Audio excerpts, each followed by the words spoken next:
खौ दिनै होगोन आरो बेखौ फिननायखौ होनायनि सिगांनो आं दिनै मोनसे आनबक्सिं खालामग्रोनि आं मोनसे दिनै फ्लिपकार्टआव मोनसे दाखालि बावैनो अर्डार होदोंमोन आरो दिनै बेयो सफैदों आरो बेखौ आं दिनै आनबक्सिं खालामनानै बेखौ इउज खालामगोन नायग्रोनि मा दङ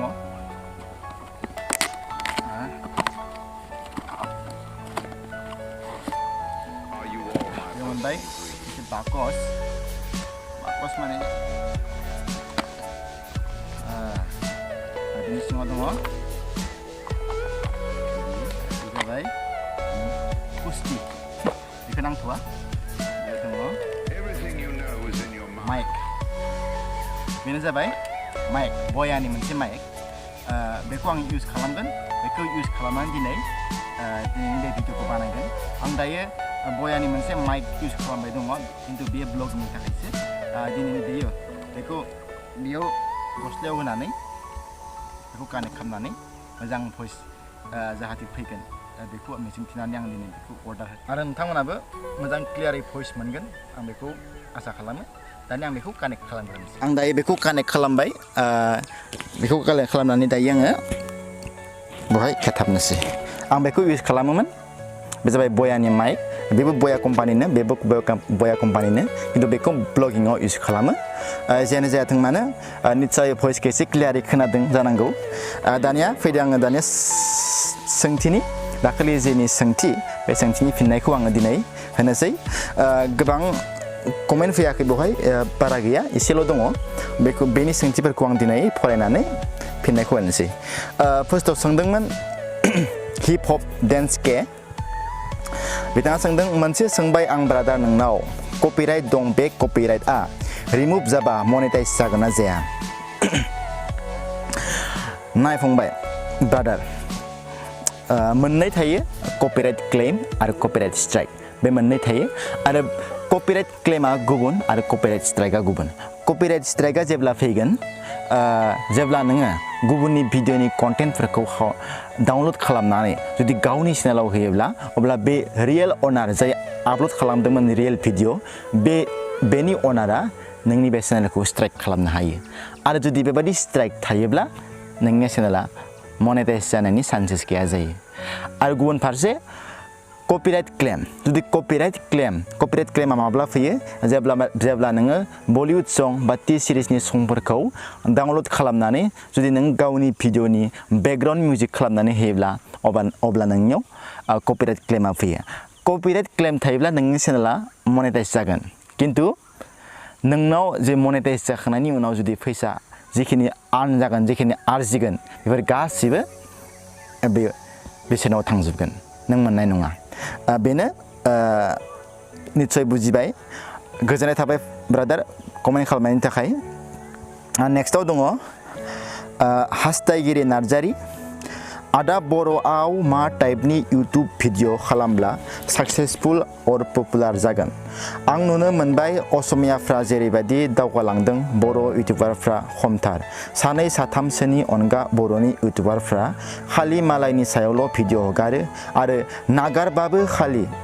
मिटिं दावथिं फुजा फांसनल' खेबो गावबागाव नुजा गियानजों खोब खम इउटुबार दङ जेरै सानैसोनि मुं एलफ्रेड देरहा राजा खुंगुर बिसोरखौल' नुयो गावनि गियानजों साक्सेसफुल जानाय नंगौ फंबाय आं गिबियावनो बुंगोन आदा बर'आव मा टाइपनि इउटुब भिडिअ खालामब्ला साक्सेसफुल जागोन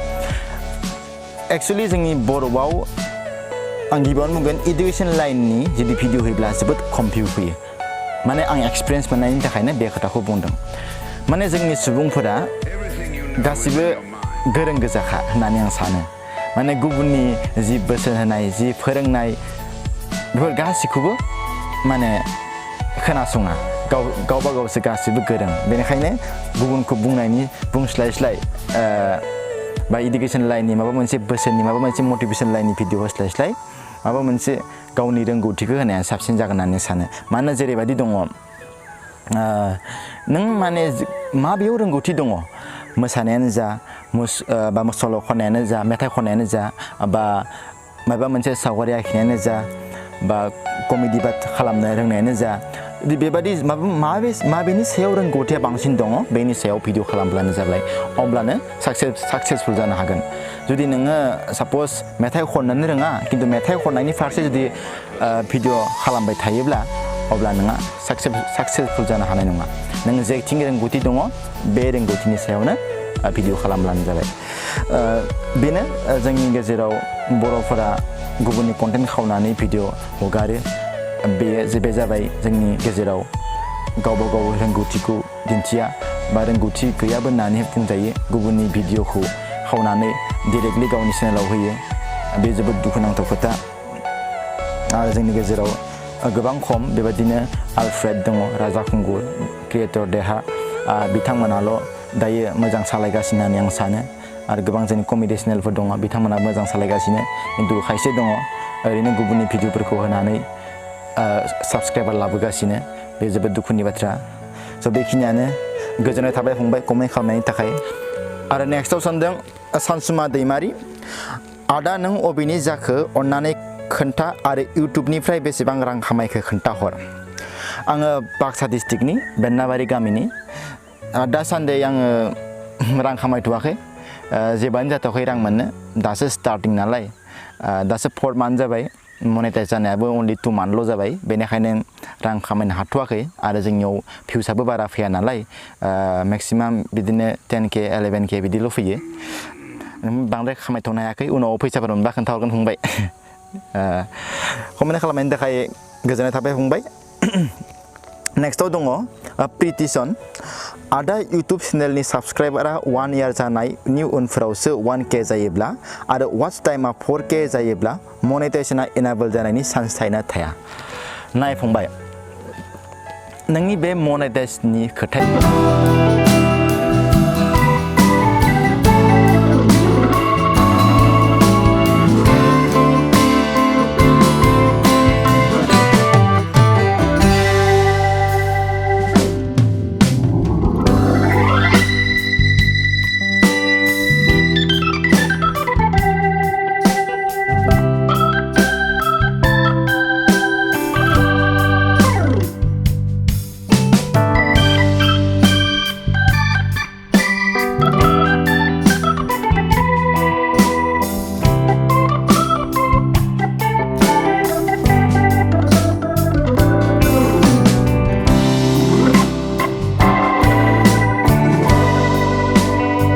गेजेरनि जि 1 इयार सम बेखिनि समावसो नोंनि जि नांगौ जानाय केटेगरि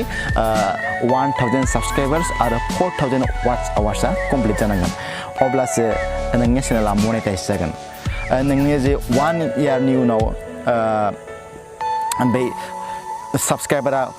1000 जायाब्लाबो बा वाच टाइमा 4000 आवार्स जायाब्लाबो नोंहा जेबो प्रब्लेम गैया बे प्रब्लेमा नोंसो मनेटाइजनि एप्लाइ खालामनायनि लोगोआवसो बे प्रब्लेमा सोरजियो मनेटाइजखौ बेनिखायनो बे कमप्लिट जानायनि उनावसो 1000 साबस्क्राइबार्स आरो 4000 वाच आवार्स कमप्लिट जाखांनायनि उनावसो एप्लाइ खालाम गोजोननाय थाबाय फंबाय कमेन्ट खालामनायनि थाखाय नेक्स्टआव दङ बड'लेण्ड JB बाथौ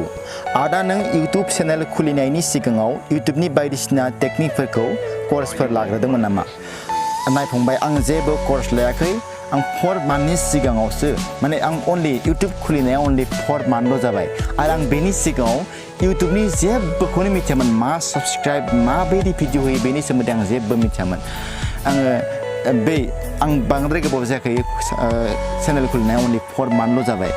आरो आं बेखिनियाव बे इउटुब खुलिनो गोनां समाव आङो खायसे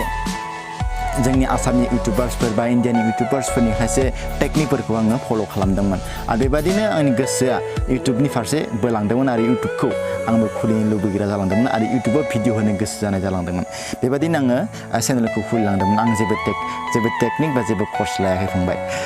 बेनि उनाव आदानि बुंनाय राव आरो जा गावनि रोंगौथि दिन्थिनाय आं बेखौ मोजां मोनो गोजोननाय थाबाय फंबाय रोजा रोजा साबायखर आदाखौ आं मोजां मोनो जायनिखि बर' बिमानि बा बर' हारिनि सिनायथि लायो बेनो जाबाय आर'नाइ बेथ' जोंनि सिनायथि नङा आर'नाइ बा दख'ना गामसा बेफोर जोंनि गासिबो सिनायथि जोंनि बर' हारिनि बेफोरजोंसो सिनायजादों जों दिनै आरो बर' हारिनि बे आर'नाइखौ लाब्लाल' जाया जे साननाय हनाय गासिबो बर'नि जानांगोन गाननाय जोमनायजों लोगोसे जोंनि साननाय हनायाबो बर'नि जानांगोन अब्लासो जोंनि बर' हारिया सिनायथि जागोन आरो बर' हारिया थांनानै थागोन होननानै आं सानो गोजोननाय थाबाय फंबाय कमेन्ट खालामनायनि थाखाय बड'लेण्ड जेबि बाथौ नों एनबि क्रिएशन आदाया इउटुबनिफ्राय बेसेबां रां खामायखो फंबाय आङो जेबो रां खामायथ'वाखै दासो 4 मान्थ जाबाय नालाय इउटुब चेनेल खुलिनाया आरो जोंनि जि भिडिअस बे भिडिअसआव भिउसआबो जोबोद खम फैयो मेक्सिमाम 11K 15K बिदिल' फैयो आरो बेयाव फैसा जि रां खामायनाय जोबोद खम जायो जेनां जुदि फैसाफोर मोनफ्लांबायोब्ला खोन्थाहरगोन फंबाय सिन्था खालामनाङा नेक्स्टआव दङ KM आर'नाइ नोंखौ हिट नुयो ब्रादार हिर' ओंखारो फार्स्ट टाइम फंबाया बुंबाय आंखौ हिर' ओंखारो होननानै रोजा रोजा साबायखर फंबाय बुंबाय ब्रादार बुंदोंमोन जियानो जाया कमेन्ट खालामनायनि थाखाय रोजा रोजा साबायखर KM आर'नाइ ब्रादार नेक्स्टआव दङ अख्रां बसुमतारी आदा फार्स्ट टाइम इउटुब खुलिनायाव मनेटाइज खालामनो हायोना आं दहायनो खोन्थाखाबाय मनेटाइजनि खोथाखौ जुदि फार्स्ट टाइमावनो जुदि मनेटाइजखौ एप्लाइ खालामोब्ला आरो जुदि एप्लाइ खालामनाय साप'ज दिनैनो एप्लाइ खालामदों साप'ज दिनै 1 जानुवारि 2019 दिनैनो चेनेलखौ खुलिबाय आरो दिनैनो भिडिअबो होबाय आरो दिनैनो मनेटाइजनि थाखाय एप्लाइबो खालामबाय आरो थाङै 1 जानुवारि 2020 बे 1 इयार समाव जुदि नोंनि चेनेला 1000 साबस्क्राइबार्स आरो 4000 वाच आवार्स कमप्लिट जायाब्ला अब्ला नोंहा मनेटाइजनि एप्लाइ खालामनाया ओरैनो थांगोन बेनिखायनो आं खावलायदो मनेटाइजनि जि खालामनो थाखाय एप्लाइ खालामनोब्ला नोङो मा खालामनांगोन जि नोंनि 1000 साबस्क्राइबार्स आरो 4000 वाच आवार्स बेखौ कमप्लिट खालामखांनासो एप्लाइ खालाम नङाबा प्रब्लेम जानो हागौ बेखिनिखौनो बुंबाय गोजोननाय थाबाय फंबाय अख्रां बसुमतारी नेक्स्टआव फैबाय बि मिक्सार आंनिफ्राय सोंथि आदा आं लाइक एबाव भिडिअ खालामनायखौ आंनि इउटुब चेनेलाव लाइक भिडिअखौ आपल'ड खालामोब्ला चेनेला मनेटाइज जागोन ना जाया प्लिज रिप्लाइ निस्सय रिप्लाइ खालामगोन बि मिक्सार फंबाय खोथाया जाहैबाय जोंनि लाइक एप बा टिकटकनि जि भिडिअफोरखौ